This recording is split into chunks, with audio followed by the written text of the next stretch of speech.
এবার হুজুরদের চালাকি বলছি, আপনাকে কেন ধুমকি দেয়? শবে বরাতের দিন একটা হুজুর 22টা লোকের বাড়িতে খতম দেয়, 22টা লোকের বাড়িতে খতম একদিনে। ও দেয় কি করে?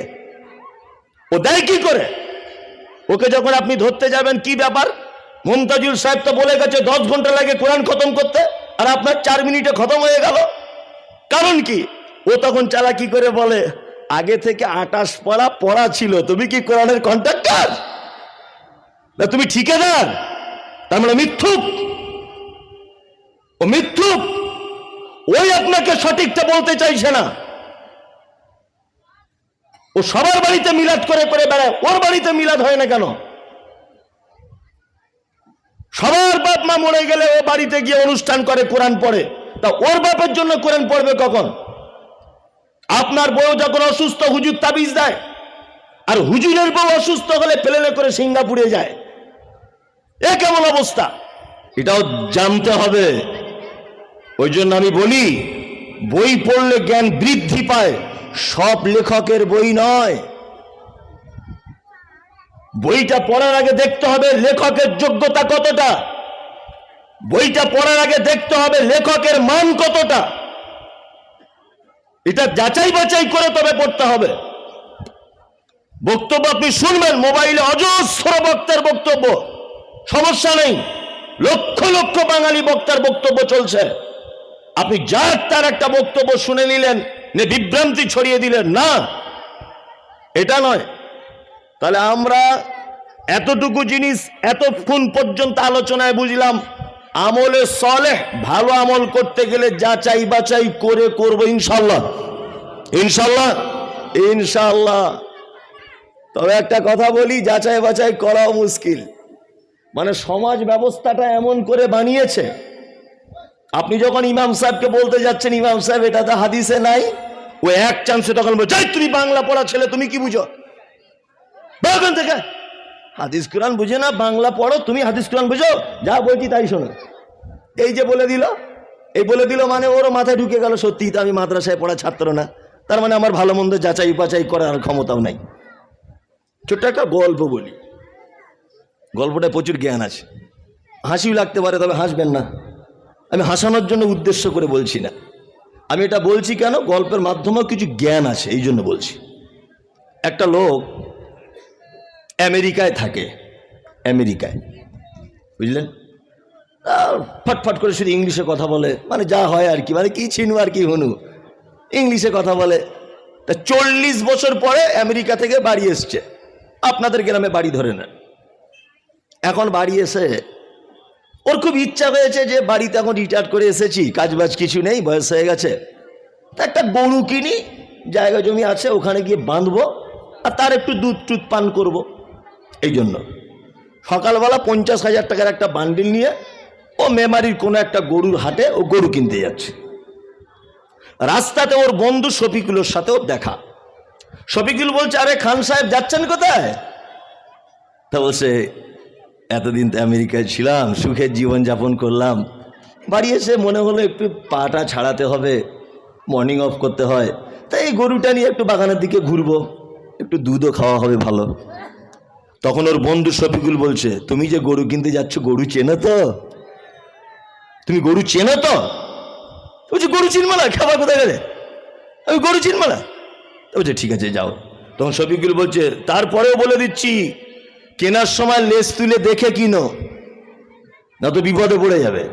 কারণ ওই আমেরিকায় থাকা লোক, গরু টরু অনেকদিন চেনে না, বয়স হয়ে গেছে, হাটে গিয়েই দেখছে একটা নাদুস নুদুস চেহারা এঁড়ে গরু আছে বাঁধা। এঁড়ে গরু দুধ দেয়? দেয় না। এখন ও গরুর মালিককে গিয়ে বলছে, ভাই দাম কত, দাম কত? তা বলছে, এত টাকা দাম। আবার জিজ্ঞেস করছে, দুধ কত হয়? এখন তখন গরুর মালিক ভেবেছে আজকে ভেড়া কাস্টমার একটা হাটে নেমেছে, এই এঁড়ে গরুর আবার দুধ জিজ্ঞেস করে। ও তখন চালাকি করে বলছে, এখন বাছুরটা একটু বড় হয়েছে, আগে 14 কিলো হতো, এখন 10 কেজি হয়। এখন এ আমেরিকার লোকটা দেখছে, যদি কিনেই যদি 10 কেজি দুধ পাওয়া যায়, তাহলে তো ভালো জাতের গরু। ও এখন 49,000 টাকা দিয়ে কিনে বাড়ি নিয়ে এসেছে। কি বললাম বুঝলেন? কিনে টাকা পয়সা পেমেন্ট করেছে, পেমেন্ট করার পরে লেখাই টেকাই হয়ে গেছে, দড়ি হাতে উঠে গেছে। তখন ওর বন্ধু শফিকুলের কথা মনে পড়েছে, লেজটা তুলে একবার দেখতে বলেছিল। তা গরুর মালিককে বলছে, ভাই একবার লেজটা তুলে দেখা যাবে? মালিক তখন চালাকি করে চস্তাক তুললে, খারাপ জিনিস হাটের মধ্যে দেখে, বাড়ি গিয়ে দেখবেন। লোক কি বলবে? আপনার মধ্যে একটা এরকম সাদা পাঞ্জাবিওয়ালা লোক আর যদি লেজ তুলে এখন দেখে, লোক কি বলে? খারাপ বলবে না লোকে? আপনি বাড়িতে গিয়ে দেখবেন। এ তখন বলছে, হ্যাঁ সত্যি তো তাই, আমি একটা সম্মানী মানুষ, আমেরিকার লোক, আর হাটের মাঝখানে লেজ তুলবো? খারাপ জায়গাটা দেখা যায় না। ও মোটামুটি বাড়ি নিয়ে চলে এসছে। কি বলছে বুঝতে পারছেন? বাড়ি আসার পর সকালবেলা গোয়ালা এসেছে দুধ নিতে। ও ডেকেছে ফোনে, গোয়ালা এসো দুধ দহন করতে হবে, 10 কেজি দুধ। গোয়ালের দরজা খুলে বলছে, আরে বাবা এ তো বলদ গরু, এ তো মেয়ে গরু নয় দুধ দেওয়ার, এ তো বলদ গরু। বলছে যা সর্বনাশ, বলদ গরু? তখন গোয়ালা বলছে, খান সাহেব আপনি কি লেজ তুলে দেখেননি? খান সাহেব বলছে, লেজ তুলতে গিয়েছিলাম, শালা ব্যবসাদার আমাকে লেজ তুলতে দেয়নি। বর্তমান সমাজে অজস্র যুবক বন্ধুরা, বর্তমান সমাজে অজস্র জেনারেল শিক্ষিত ভাইয়েরা ইসলামটাকে জানার জন্য, ইসলামটাকে বোঝার জন্য, কোনটা সঠিক কোনটা ভুল, কোনটা সুন্নাত কোনটা বেদাত, কোনটা শিরিক কোনটা ভালো, এইটা জানার জন্য আলেম ওলামা হাফেজ মাওলানা কারি সাহেবদের কাছে যায়। কিন্তু তাদেরকে লেজ তুলে দেখার সুযোগটুকু দেওয়া হয় না। তাদেরকে একটাই কথা বলে তাড়িয়ে দেওয়া হয়, তুমি মাস্টার মশাই মানুষ, তুমি ইসলামের কি বুঝবে? তুমি জেনারেল শিক্ষিত লোক, তুমি ইসলামের কি বুঝো? অথচ বোঝার অধিকার আছে না নেই? আছে, আছে। এই আলেমরা বুঝতে দিচ্ছে না, তার একটাই কারণ, নিজেদের ব্যবসায় ঘাটা পড়বে তাই, এছাড়া আর কিছু নয়। আমি কথা বলেছি, আমার মাদ্রাসা চলছে, মোবাইলে দেখেছেন কেউ? অনেকজন দেখেছেন মাদ্রাসায় 200 কাছাকাছি ছেলে হিপস করছে। তা আমার মাদ্রাসার যে প্রধান শিক্ষক হাফেজ আব্দুল্লাহ, তাকে জিজ্ঞাসা করছি, হাফেজ সাহেব আপনি তো কোরআনের হাফেজ, গুজরাট থেকে পড়ে এসেছেন, আপনি বলুন তো দেখি কোরআন মাজিদ একবার খতম করতে টাইম লাগে কতক্ষণ? যত স্পিডে আপনি পড়েন। তা আমাকে তখন বলছে, হুজুর কোরআন একবার খতম করতে মিনিমাম 9 থেকে 10 ঘন্টা টাইম লাগবে। কোন হাফেজ সাহেব আছেন এখানে? একজন আছেন, হাত তুলুন তো। আছেন কোন হাফেজ সাহেব? আপনি ঠিক বলছি না ভুল বলছি? 8 থেকে 10 ঘন্টা টাইম লাগবে, যত স্পিডে পড়ুক। এবার হুজুরদের চালাকি বলছি, আপনাকে কেন ধুমকি দেয়? শবে বরাতের দিন একটা হুজুর 22টা লোকের বাড়িতে খতম দেয়, 22টা লোকের বাড়িতে খতম একদিনে। ও দেয় কি করে? ও দেয় কি করে? ওকে যখন আপনি ধরতে যাবেন, কি ব্যাপার মুমতাজুল সাহেব তো বলে গেছে 10 ঘন্টা লাগে কোরআন খতম করতে, আর আপনার 4 মিনিটে খতম হয়ে গেল, কারণ কি? ও তখন চালাকি করে বলে, আগে থেকে 28 পারা পড়া ছিল, তুমি কি কোরআনের কন্ট্রাক্টর না তুমি ঠিকাদার? তার মানে মিথ্যুক। ও মিথ্যুক, ওই আপনাকে সঠিকটা বলতে চাইছে না। ও সবার বাড়িতে মিলাদ করে করে বেড়ায়, ওর বাড়িতে মিলাদ হয় না কেন? সবার বাপ মা মরে গেলে ও বাড়িতে গিয়ে অনুষ্ঠান করে, কোরআন পড়ে, তা ওর বাপের জন্য কোরআন পড়বে কখন? আপনার বউ যখন অসুস্থ হুজুর তাবিজ দেয়, আর হুজুরের বউ অসুস্থ হলে প্লেনে করে সিঙ্গাপুরে যায়। এ কেমন অবস্থা? আপনার পেটের যন্ত্রণা ইমাম সাহেব পানি পড়া দেয়, তা ওর মেয়ের যখন পেটের যন্ত্রণা হয় কেন বর্ধমান হসপিটালে নিয়ে যায়? ও পানি পড়া দিয়ে ছাড়া। তবেই তো বলবো, এই সমস্ত হুজুররা নিজেদের ব্যবসা টেকানোর জন্য সঠিক ইসলামটাকে জাতির সামনে পেশ করছে না। আপনি আমার কথাতে একমত হতে পারেন, নাও হতে পারেন, হলেও আলহামদুলিল্লাহ, না হলেও আলহামদুলিল্লাহ। কথাগুলো যেগুলো বলছি বাস্তব না অবাস্তব বলুন আপনি? একদম ইসলাম যাচাই বাছাই করে, ইনশাআল্লাহ, ইনশাআল্লাহ বলুন। ইসলাম যাচাই বাছাই করে আমল করার আগে অবশ্যই 4 বার ভেবে নেবেন এই আমলটা আল্লাহর নবী সাল্লাল্লাহু আলাইহি ওয়াসাল্লাম করেছিলেন কিনা। আল্লাহ কোরআনে একটা ভয়ঙ্কর কথা বলেছেন, আমিলাতুন নাসিবা তাসলা নারান হামিয়া। এক শ্রেণীর মানুষ তারা আমল করবে, আমল করতে করতে করতে করতে নাসিবা, তারা ক্লান্ত হয়ে যাবে, তাসলা নারান হামিয়া, তারপরেও তাদেরকে ধরে জাহান্নামে ভরা হবে। এরা কারা? এরা কারা? আল্লাহ বলছেন আমিলাতুন নাসিবা, এক শ্রেণীর মানুষ তারা আমল করবে, আমল করতে করতে করতে করতে নাসিবা, তারা ক্লান্ত হয়ে যাবে। তাসলা নারান হামিয়া, তারপরেও তাদেরকে ধরে জাহান্নামে ভরা হবে। এরা কারা? এরা হচ্ছে তারা যাদের আমল ছিল দীর্ঘ সময়ের, যাদের আমল ছিল অনেক বেশি, যাদের আমল ছিল লং টাইমের জন্য, কিন্তু দুর্ভাগ্য এটা আমলটা আল্লাহ এবং তার রাসূলের মতো ছিল না। এই কারণে আমল করার পরেও থাকার জায়গা কোথায়? জাহান্নাম। আমরা মনে করেছি আমল যত বেশি হবে তত মনে হয় আল্লাহর কাছে ভালো হওয়া যাবে। এ ধারণা মন থেকে মুছে দেন, এই ধারণা মন থেকে মুছে দেন, এই ধারণা মন থেকে মুছে দেন। আমল আপনার অল্প হোক, আমল আপনার অল্প থাক, আমল পুঁজি অল্প থাক, কিন্তু সেই আমলটা যেন হাদিস এবং কোরআন অনুযায়ী হয়। সারা রাত ধরে তাহাজ্জুদ পড়ছেন, সারা রাত ধরে দাঁড়িয়ে আছেন, সারা রাত শবে বরাতের 100 রাকাত নামাজ পড়লেন, এখন ওই নামাজ যদি আল্লাহর নবী পড়ে না থাকে তাহলে আপনার অবস্থা কি? আপনার অবস্থা ওই নামাজ পড়েই আপনার থাকার জায়গা জাহান্নাম। আল্লাহ তো এই কথা বলছেন, আল্লাহ তো এই কথা বলছেন। ইবাদত করতে করতে ক্লান্ত হয়ে যাবে, তারপরেও তার থাকার জায়গা কোথায়? জাহান্নাম। আল্লাহ তো বলছে কথা, আমি মুমতাজুল ইসলাম বলিনি তো, আল্লাহ বলছেন। এই দেখুন, এতক্ষণ পর্যন্ত আপনাদেরকে আমলের ব্যাপারে সতর্ক করলাম, তাই না? এইবার আমি একটা কথা বলি, কিছু ভালো আমল যদি আপনাদেরকে বলে দেওয়া যায় তা আপনারা করতে পারবেন? কারা কারা নিয়ত করুন ইনশাআল্লাহ। ইনশাআল্লাহ এরকম ইনশাআল্লাহ কত জলসায় বলেছেন এই পর্যন্ত? মোটামুটি 150 জলসা হবে, হবে তো? হ্যাঁ, এটা আপনার অভ্যাস হয়ে গেছে। ইনশাআল্লাহ বলতে হয়, নারে তাকবীর বলতে হয়, সুবহানাল্লাহ বলতে হয়, বলেন। এরকম সব বক্তা আমার পরে যে বক্তব্য রাখবে তার বেলাতেও বলবেন ইনশাআল্লাহ, কিন্তু আপনি কিছুই মানতে পারবেন না। আপনারা যারা বসে আছেন, আচ্ছা জান্নাতে যাওয়ার ইচ্ছা সবার আছে না? সবার। এখানে বসে আছে সুদখোর, মাতাল, বুনের জমি ফাঁকি দিয়েছে ও লোকটাও আছে, জাকাত দেয় না ও আছে, প্রকাশ্যভাবে গোপনভাবে সুদের টাকা খায় ও আছে, আছে না? সেও কিন্তু হাত তুলবে আমি জান্নাতে যাব। যদি এখন বলি হাত তুলতে, সবাই তুলবে, তার মধ্যে আমিও খারাপ লোক, আমিও তুলব, তাই না? জান্নাতে যাওয়া সবার আমাদের ইচ্ছা। জান্নাতে যাওয়ার জন্য কয়েকটা আমল আল্লাহ নবী সাল্লাল্লাহু আলাইহি ওয়াসাল্লাম সহিহ হাদিসের ভিতরে উল্লেখ করেছেন। আমি যদি সে আমলগুলো বলি তা আমল করার চেষ্টা করব ইনশাআল্লাহ, চেষ্টা করব। আমার দিকে ফিরুন, কেউ কথা বলবেন না, কেউ কথা বলবেন না, ফোন টোন সব সাইলেন্ট করে রাখুন। এখন কোনো কথা নেই, জলসা শেষ করে আপনি কথা বলবেন। 1 ঘন্টা কথা না বললে আপনি মারা যাবেন না। আল্লাহ নবী সাল্লাল্লাহু আলাইহি ওয়াসাল্লামের কাছে একটা ছেলে এসেছে, একটা ছেলে এসেছে, এসে মাথার চুলটা তার উস্কা খুস্কা, পরনে ভালো কাপড় নাই, পরনে ভালো কাপড় নাই, চুল উস্কা খুস্কা, আঁচড়ানো নাই, দেখতেও খুব একটা ভালো নয়। আল্লাহর নবীকে এসে বলছেন, আল্লাহর নবী আমি কনভার্ট মুসলিম, মানে আমি টাটকা ইসলাম গ্রহণ করেছি, তা আপনি এক কাজ করুন না, আমি তো বেশি কিছু বুঝি না, আমি জান্নাতে যাব, আমি শুধু জান্নাতে যেতে চাই। এই জান্নাতে যাওয়ার জন্য কি কি করা লাগবে এটা একটু আপনি আমাকে বলে দেন তো, এটা একটু বলে দেন। আল্লাহ নবী সাল্লাল্লাহু আলাইহি ওয়াসাল্লাম বললেন 5টি কথা।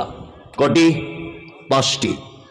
আপনি আশরাফুল, আপনি খায়রুল, আপনি মিনহাজউদ্দিন, আপনি জুলফিকার, আপনি সিরাজুল, আপনি জবেদ হোসেন, যদি আপনিও যদি জান্নাতে যেতে চান এই 5টা জিনিসের উপরে দাঁড়িয়ে থাকলেই কোথায়? জান্নাত যাওয়া যাবে। 1 নম্বর কথা আল্লাহ নবী বললেন তাবুদুল্লাহ, সর্বক্ষেত্রে গোলামি করবে কার? আল্লাহর। সর্বক্ষেত্রে মাথা নত করবে কার কাছে? আল্লাহর কাছে। আপনার 60 বছর জীবনে কোনোদিন যদি নামাজ না পড়েন, একদিনও যদি কোনো কারণে সেজদা দেন, ওই জীবদ্দশার একটা সেজদা যদি আপনি দেন, সেটা কার জন্যে? আল্লাহর জন্যে। আল্লাহ ছাড়া কারোর ইবাদত করা যাবে না, গোলামি করা যাবে না। মুহাম্মদ সাল্লাল্লাহু আলাইহি ওয়াসাল্লাম বলছেন তাবুদুল্লাহ, এই তুমি যদি জান্নাতে যদি যেতে চাও, সর্বক্ষণ যে পরিস্থিতিতেই তুমি থাকো না কেন, যেখানেই তুমি থাকো না কেন, যে অবস্থাতেই তুমি থাকো না কেন, তা'বুদুল্লাহ, আল্লাহর গোলামি করো। আল্লাহ ছাড়া কারোর গোলামি করার কোনো অপশন নাই। কোন হুজুর, পীর সাহেব, দরগা, খানকা, মাজার, ওলি, আউলিয়া কারো চলবে না। শুধু গোলামি কার? জোরে বলুন, আল্লাহ। আল্লাহ ছাড়া কারোর কোনো গোলামি করা চলবে না। দুই, ওয়ালা তুশরিক বিহি শাইয়া। এই জান্নাতে মাইকটা ডিস্টার্ব করছে, মাইকওয়ালা ভাই ঠিক করুন। এইটা কখনো কখনো মিস হচ্ছে, ওটা কখনো কখনো চলছে, এটা ঠিক করুন। এই বক্সটা কখনো কখনো মিস করছে। মুহাম্মদ সাল্লাল্লাহু আলাইহি ওয়াসাল্লাম দ্বিতীয় পর্যায়ে বললেন, তুমি কখনোই যেন শিরিক করে দিও না। শিরিক বুঝেন? শিরিক বুঝেন? আপনি মাথা না আনলে আমি বুঝবো। শিরিক আপনি বুঝেন না, শিরিক আপনি বুঝেন না। শিরকের ব্যাপারে আমার এখন মোটামুটি 10-20 মিনিট আলোচনা হবে। শিরিক কাকে বলে দেখুন, শিরিক কাকে বলে, মজা কেমন লাগে। আর মজাও যেমন লাগবে, উঠে পালাতেও মন চাইবে, আর বসা যাবে না, আর হলো না। আপনি চলে গেলেও আমি অন্তত আল্লাহকে তো গিয়ে এটা বলবো যে আল্লাহ সত্যটা বলেছিলাম, ওরা সব চলে গিয়েছিল, এটা আমি বলে দেবো আল্লাহকে। শিরক, মুহাম্মদ সাল্লাল্লাহু আলাইহি ওয়াসাল্লাম বলছেন, জান্নাতে যদি যেতে চাও কখনো শিরিক করো না। শিরিকের একটু 10-20 মিনিট আমাকে টাইম দেন, শিরিকটা একটু বলি, দেখুন কেমন লাগে। এক, আর এটা বলতে হবে কেন সেটা আপনি বুঝতে পেরে যাবেন। প্রথমে বলবো যে শিরকের ব্যাপারে বলতে হবে কেন। আপনার বয়স কত? আপনার 50 ওই লোকটা বয়স 50। শিরিক কত বড় পাপ এটা আগে ভাবাই আপনাকে। 50 বছরের একটা লোক 50 বছর পর্যন্ত 4 বার হজ করেছে, 3 বার ওমরা করেছে, লাখ লাখ টাকা দান করেছে, ওর ভালো কাজের শেষ নেই। 5 ওয়াক্ত নামাজি, 1 মাস রোজা রাখে, কারো সাগে মাসে থাকে না, খুব ভদ্র নম্র মানুষ। 50 বছর পর্যন্ত লোকটার নামে কোনো রিপোর্ট নাই। ঠিক 50 বছর একদিন যেদিন ওর বয়স, সেই দিন একটা শিরিক করে দিয়েছে। এই 50 বছরের জমে থাকা যত আমল একদিন একটা শিরিক করার কারণে সব বাতিল, সব কি বাতিল। তার মানে এই ব্যাপারে বলার দরকার আছে না নেই? আপনারা বলুন। আছে? আছে, একদম সাথে সাথে বাতিল। শিরক শব্দের অর্থটা কি? শাব্দিক অর্থ হচ্ছে, আমরা কিছু শব্দ পাড়াগ্রামে ব্যবহার করি যে এই জমিটায় আমার 2টো বোন শরিকদার আছে, বলি না শরিকদার। এই পুকুরে 5 জন শরিক আছে, পাড়াগ্রামের ভাষা এগুলো হয় না? হ্যাঁ, শরিক মানে পার্টনারশিপ, তাই না? তার মানে এই পুকুরে আরো 2 জন পার্টনার আছে। শিরিক মানে আল্লাহ রুজির মালিক, পার্টনার অমুক পীর সাহেবও আছে, মানে ইনি পারমিশন না দিলে উনি দেয় না। এইটা মনে করা কি শিরিক। শিরিক মানে আল্লাহর যে ক্ষমতা আছে, এই ক্ষমতাও কেউ পার্টনারশিপে আছে, এটা মনে করার নাম শিরক। শিরক 2 ভাগে বিভক্ত। কয় ভাগে? 2 ভাগে। আর একটা জিনিস জেনে নেন, জান্নাতে যেতে গেলে 3টে জিনিস লাগে। কটা? একটুখানি করে কথা বলুন, ভালো লাগবে। কটা জিনিস? 3টা। 1, ঈমান থাকতে হয়, মুসলিম হতে হয়। 3, ভালো আমল থাকতে হয়। এই 3টে জিনিসের মাধ্যমে একটা মানুষ যাবে কোথায়? জান্নাতে, তাই না? এটা মনে রাখবেন। একটু পরে আবার এটা বলবো। আল্লাহ নবী সাল্লাল্লাহু আলাইহি ওয়াসাল্লাম শিরকটাকে 2 ভাগে বিভক্ত করেছেন। কটা? 2। এক হচ্ছে শিরক আকবার, বড় শিরক। 2, শিরক আসগর, ছোট শিরক। কেউ যদি বড় শিরক করে, ঈমান চলে যাবে, আমল চলে যাবে, মুসলিমও থাকবে না। ভালো করে বুঝবেন, বড় শিরক যদি কেউ করে, ঈমান চলে যাবে, আমল নষ্ট হবে, মুসলিম থাকবে না। তাহলে জান্নাতে যাওয়ার অপশন আর থাকলো না। 2, ছোট শিরিক যদি কেউ করে ঈমান চলে যাবে, আমল চলে যাবে, কিন্তু লোকটা মুসলিম থাকবে। বোঝাতে পারিনি মনে হয়? বোঝাতে পারিয়ে দিয়েছি? জি, জান্নাতে যেতে গেলে তিনটা জিনিস লাগে: ঈমান, মুসলমান হওয়া, ভালো কাজ থাকা। বড় শিরিক যদি কেউ করে ঈমান চলে যাবে, মুসলিম থাকবে না, ভালো কাজ বাতিল, তাহলে জান্নাতে যাওয়া হলো না। ছোট শিরক যদি কেউ করে ঈমান নষ্ট হবে, আমল নষ্ট হবে, কিন্তু সে মুসলিম থাকতে পারবে। তার মানে ছোট শিরক করলে একটু অপশন আছে বেঁচে থাকার, আবার তওবা টওবা করলে মাফ হয়ে যাবে। কিন্তু বড় শিরক করলে আর গোলাম হোসেন লাইন নাই, লাইন নাই। এবার ওলামাগণ, মুহাদ্দিসগণ, ফাকিহগণ, ইমামগণ বড় শিরককে আবার কয়েকটা ভাগে ভাগ করেছেন। বড় শিরককে কয়েকটা ভাগে ভাগ করে দিয়েছেন। তার মধ্যে এক, আশিরক ফি জাত। আল্লাহ হচ্ছে একক সত্তা, তাই না? আল্লাহ কয়জন? একক। আল্লাহ একক, দ্বিতীয় কেউ নেই। খ্রিস্টান ভাইদের ধারণা তিনজন আল্লাহ: ঈসাও আল্লাহ, ওর মা মারিয়ামও আল্লাহ, আল্লাহ আল্লাহ, তাই না? জি, তাদের তিনটা আল্লাহ। আবার কিছু মানুষের ধারণা যত কল্লা ততই আল্লাহ, এক একজনের এক এক রকমের। কিন্তু আপনাকে বিশ্বাস রাখতে হবে আল্লাহ কজন? একক।